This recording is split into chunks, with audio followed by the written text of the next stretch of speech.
Relative pronoun who, whose और whom। Hello dear students. आज अपना टॉपिक 10th क्लास के लिए जो इसी वर्ष जुड़ा है वो है रिलेटिव प्रोनाउन। रिलेटिव प्रोनाउन में कोई विशेष चीज़ नहीं है, लेकिन इसमें अगर दो तीन चार बातों का ध्यान रखें तो हम इसको बड़े आराम से और आसानी से सरल कर सकते हैं और पूरे में से पूरे अंक प्राप्त कर सकते हैं। तो वो मुख्य बातें कौन सी हैं और कुछ अपने को समझने की दृष्टि से कुछ बातें हैं जो जैसे वाक्य में रिलेटिव प्रोनाउन के पहले किसी न किसी नाउन या प्रोनाउन का होना आवश्यक है। यानी सबसे पहले तो हमें रिलेटिव प्रोनाउन में कोई न कोई या तो नाउन होगा या प्रोनाउन होगा। रिलेटिव प्रोनाउन के प्रयोग में नंबर जेंडर का कोई प्रभाव नहीं पड़ता, इस बात को भी ध्यान रखना है। यानी कोई या तो न तो नंबर आता है ना कोई जेंडर आता है। रिलेटिव प्रोनाउन से पहले आने वाले नाउन या प्रोनाउन को एंटीसीडेंट मीन्स पूर्व पद अथवा पूर्वगामी पद कहा जाता है। जब अंतिम बात इसकी, जब रिलेटिव प्रोनाउन का प्रयोग शुरू के वाक्य में हो, कौन से वाक्य में? शुरू के वाक्य में हो, तो आने वाले दूसरे वाक्य में वर्ब के पहले सब्जेक्ट या ऑब्जेक्ट का प्रयोग नहीं होता, क्योंकि ये जो रिलेटिव प्रोनाउन है ये सब्जेक्ट या ऑब्जेक्ट से ही संबंध को स्थापित करते हैं। इसको अपन देखेंगे बारीकी से। तो वो जैसे कि सबसे पहले अपन हु का प्रयोग देख लें। हु का प्रयोग में हु का मतलब क्या होता है पहले तो, क्योंकि जो WH वर्ड होते हैं उसमें भी हु होता है, हुज होता है, हुम होता है, वैन होता है, वेयर होता है, विच होता है, वॉट होता है। तो इसमें भी रिलेटिव प्रोनाउन भी यही होते हैं। तो रिलेटिव प्रोनाउन में उसमें क्या होता है कि हु का मतलब कौन, तो वहाँ कौन, किसका, और वहन का मतलब कब, वेयर का मतलब कहाँ। तो कै की जगह जय पढ़ लें। हु का मतलब होता है कौन, तो इसका मतलब होता है जो, यानी जो या जिसने। इसका प्रयोग केवल अब यानी कि इसमें देखो जो ध्यान देने की बात है, इसका प्रयोग केवल व्यक्तियों के बाद किया जाता है। किसके बाद किया जाता है? व्यक्तियों के बाद किया जाता है। और निर्जीव वस्तु और जानवरों के साथ इसका प्रयोग नहीं किया जाता, मीन्स हु का प्रयोग नहीं किया जाता। कभी कभी पालतू पशुओं के लिए भी, भाई पालतू पशुओं के लिए भी हु का प्रयोग कर दिया जाता है, क्योंकि इन्हें सामान्यतः परिवार का सदस्य माना जाता है, अब मान लिया जाता है, क्योंकि हमारे परिवार में रहते हैं, इसलिए अपन पालतू पशुओं को भी एक मनुष्य के रूप में मानते हुए हु का प्रयोग कर सकते हैं। हु के बाद हेल्पिंग वर्ब और मेन वर्ब का प्रयोग होता है। ये भी एक बात बहुत ज़रूरी है जो हमको समझनी चाहिए। अब इसका सूत्र, हु का प्रयोग करेंगे, हु के पहले और बाद में क्या होना चाहिए वो हमको ध्यान रखना चाहिए, इससे हमको मदद मिलेगी। अब हु का प्रयोग यानी हु के पहले तो होना चाहिए कोई पर्सन, यानी व्यक्ति होना चाहिए, चाहे से वो प्रोनाउन हो चाहे वो नाउन हो।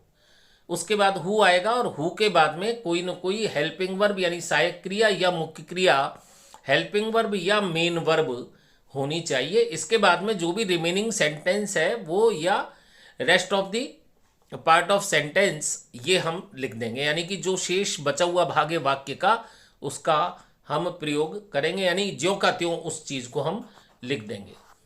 अब हु का प्रयोग करने के लिए जब हम हु का प्रयोग करेंगे तो जो सेकंड क्लॉज है उसमें I, you, we, they, he, she या कोई भी सब्जेक्ट हो उसको अपन हटा सकते हैं।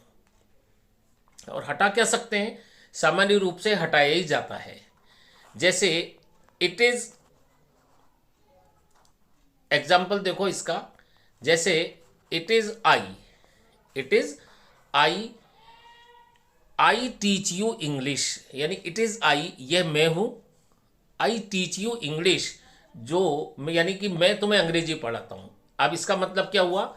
यह मैं हूं, यह मैं हूं जो अंग्रेजी पढ़ाता हूं, यानी इट इज आई। अब आई के बाद में आई क्या है? पर्सन। और इसके बाद में हु लगाएंगे और हु के बाद में क्या आना चाहिए, हेल्पिंग वर्ब या मेन वर्ब। तो इट इज आई। अब आई के बाद में हु यानी आई से संबंध बताने वाला है दूसरे क्लॉज के सब्जेक्ट का, और दूसरे क्लॉज का सब्जेक्ट भी आई है। तो it is I who teach you English. तो यहां पे मेन बात क्या हुई, यहां ध्यान देने की चीज है। इसके बाद में सेकंड आप देखें, सेकंड में क्या है, Rajveer helps the needy people. अब यहां राजवीर पर्सन है और पीपुल भी पर्सन है, लेकिन सेकंड क्लॉज में कोई ना कोई ऐसा प्रोनाउन या नाउन दिया हुआ होता है जो फर्स्ट क्लॉज से रिलेशन स्थापित करता है। अब जैसे सेकंड में हुआ है ही, अब ही का मतलब वो पीपुल के लिए प्रयुक्त हुआ है या राजवीर के लिए प्रयुक्त हुआ है, ये हमको थोड़ा सा देखना है। तो जाहिर सी बात है, राजवीर एक वचन है, ही भी एक वचन है, और Rajveer helps the needy people, Rajveer जो आवश्यकतामंद जो लोग हैं, आवश्यकता जरूरतमंद जो लोग हैं मदद करता है। तो he is liked by everybody, यानी उसे सभी के द्वारा पसंद किया जाता है। यानी किसे पसंद किया जाता है, राजवीर को। तो राजवीर का संबंध अपने को ही के साथ जुड़ गया, तो ही की जगह हमको हु लेना है, बाकी एज इट इज हो जाएगा। Rajveer who helps the needy people, अब ये पहले क्लॉज में लग गया, तो हम बाद वाले में हटा देंगे। Rajveer who helps the needy people is liked by everybody. यहां ये Rajveer who helps the people, तो ये जो ही दे रखा है इसको अपन हटा देंगे, तो ये हमारा सेंटेंस बन जाएगा। इसके बाद में आगे देखते हैं अपन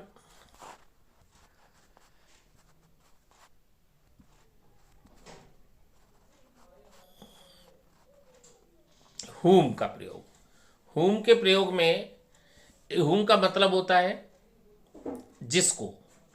इसका प्रयोग भी केवल व्यक्तियों के लिए किया जाता है। किसके लिए किया जाता है, केवल व्यक्तियों के लिए किया जाता है। इसका प्रयोग हमेशा ऑब्जेक्ट कर्म के रूप में किया जाता है, यानी कि जो क्लॉज में या सेंटेंस में जो ऑब्जेक्ट दिया हुआ होता है उसके रूप में किया जाता है। whom के बाद सामान्यतः पर्सन, यानी कोई भी पर्सन नाउन या प्रोनाउन हो सकता है, लेकिन मोस्टली प्रोनाउन प्रयोग में लाया जाता है, और प्रोनाउन आपको सेकंड क्लॉज में दिया हुआ होता है मुख्यतः, लेकिन कभी कभी नाउन भी हो सकता है। तो इसका सूत्र देखें, सबसे पहले आपको वही पर्सन मिलेगा यानी व्यक्ति मिलेगा। अब व्यक्ति के रूप में चाहे वो नाउन हो चाहे वो प्रोनाउन हो, यानी आयुर्वेदे भी हो सकता है और कोई डॉक्टर इंजीनियर भी हो सकता है। इसके बाद whom का प्रयोग होगा। इसके बाद फिर पर्सन, जो सामान्यतः मैंने अभी बताया कि आपको प्रोनाउन के रूप में मिलेगा, और उसके बाद में हेल्पिंग वर्ब या मेन वर्ब, वो एक सामान्य सेंटेंस का हिस्सा होता ही है, उसमें पार्ट होते ही है। whom का प्रयोग करने के लिए, अब जब whom का प्रयोग करेंगे तो अगर हमारे क्लॉज में मतलब नॉर्मली अगर सेकंड क्लॉज में मी, यू, अस, देम, हिम, हर ऐसे दिए हुए हैं और कोई ऑब्जेक्ट दिया हुआ है तो उसको हटा देंगे। एग्जाम्पल देखो, the boy is intelligent, the boy is intelligent, I gave him a book, the boy is intelligent, I gave him a book. इसको देखिए, दी बॉय, अब दी बॉय केवल इसमें व्यक्ति है, इंटेलिजेंट तो एक एडजेक्टिव है, दी बॉय। अब इसके बाद में हम हुम का प्रयोग करेंगे, और हुम के लिए ऑब्जेक्ट हटाना है, यानी ऑब्जेक्ट का संबंध स्थापित करता है, तो हिम से संबंध हो रहा है इसका, यानी कि जो सेकंड क्लॉज है उसमें हिम जो दिया हुआ है उसके साथ में दी बॉय का संबंध है। दी बॉय हुम आई गेव, दी बॉय सब फर्स्ट क्लॉज में से ले लिया, इसके बाद सेकंड क्लॉज में से लिया हमने आई, तो दी बॉय हुम I gave a book is intelligent, यानी कि यहां हमने क्या किया, हमने हिम को हटा दिया, यह हिम नहीं आएगा, इसके बाद में वाक्य आपका वाक्य सही हो जाएगा। The women was selling balloons, the women was selling balloons, the police officer caught her. अब फर्स्ट क्लॉज में वोमेन है ना, तो वो बैलून तो है ही नहीं क्योंकि वोमेन पर्सन है, और इस वोमेन का संबंध हर से हो सकता है, यानी कि ऑब्जेक्ट क्या है, हर इसका। भाई सजीव कर्म होना चाहिए तो हर है। अब यानी कि दी वोमेन को हर से संबंध स्थापित करना है। The women whom the police caught was selling balloons, यानी whom के बाद में और यहां से हमको हर हटाना है, बाकी हमारा बैलून्स ये बन जाएगा हमारा सेंटेंस। इसी प्रकार से अगला देखें, हुज। हुज में जो हुज का अर्थ होता है वो जिसका, जिसकी, जिसके। इसका प्रयोग सामान्यतः व्यक्ति व जानवर के साथ अन्य व्यक्ति, वस्तु आदि का संबंध बताने के लिए किया जाता है। हुज के बाद सामान्यतः नाउन, अब चाहे वो व्यक्ति हो सकता है, कोई वस्तु हो सकती है, कोई जानवर पशु हो सकता है, उसके साथ संबंध स्थापित करने से मतलब है। सूत्र इसका सबसे पहले पर्सन, यानी कि फर्स्ट क्लॉज का पर्सन, सेकंड क्लॉज और फर्स्ट क्लॉज के में जोड़ने के लिए हुज, और इसके बाद में फिर पर्सन, थिंग आदि। हुज का प्रयोग करते समय माई, यानी कि जिसमें पजेसिव होता है, अधिकार होता है, अधिकार सूचक जो भी प्रोनाउंस होते हैं उनको हटा देते हैं।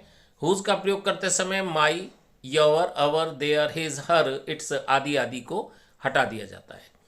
एग्जाम्पल देखें, Rachna is my friend, Rachna is my friend. अब रचना इज माई फ्रेंड और इसके बाद में her father is a doctor, यानी रचना मेरी मित्र है, उसके पिता एक डॉक्टर है। किसके पिता? तो यानी कि रचना का संबंध किससे? हर से। तो यहां पे अपने को हर हटाना है। तो रचना और हर एक ही पर्सन है। तो Rachna whose father, Rachna whose father is a doctor is my friend, ये आपका सेंटेंस करेक्ट हो जाएगा। इसके बाद में सीता हेल्प्ड मी, सीता ने मेरी मदद की। हर father is a police officer, Sita के पिता पुलिस अधिकारी है। यहाँ पे ये सीता के पिता, ये सीता और हर एक ही है, तो सीता के पिता अधिकारी है। तो यहाँ अपना हुज का प्रयोग अपन इसमें कैसे करेंगे वो देखें। Sita whose father is a police officer, Sita whose father is a police officer, Sita जिसके पिता पुलिस अधिकारी हैं, हेल्प्ड मी, मेरी मदद की। ये आपके रिलेटिव प्रोनाउन में इस तरीके से बना दिया जाता है। अब हम इसके आगे के जो और भी रिलेटिव प्रोनाउंस हैं उनको अपन अगले पार्ट में देखेंगे। इसमें यदि आपको कोई चीज़ समझ में नहीं आई है तो आप मुझे इसका जो व्हाट्सअप है, व्हाट्सअप पे आप पूछ सकते हैं, कमेंट्स में पूछ सकते हैं। और किसी भी प्रकार की कोई भी अगर आपको जानकारी, अगर कोई अतिरिक्त चाहिए इसमें, तो भी आप मेरे से व्हाट्सएप पे, आपके मन में कोई भी जिज्ञासा हो, शंका हो, तो भी आप व्हाट्सएप या कमेंट बॉक्स में लिखकर आप पूछ सकते हैं। See you in a next video with another part. Bye.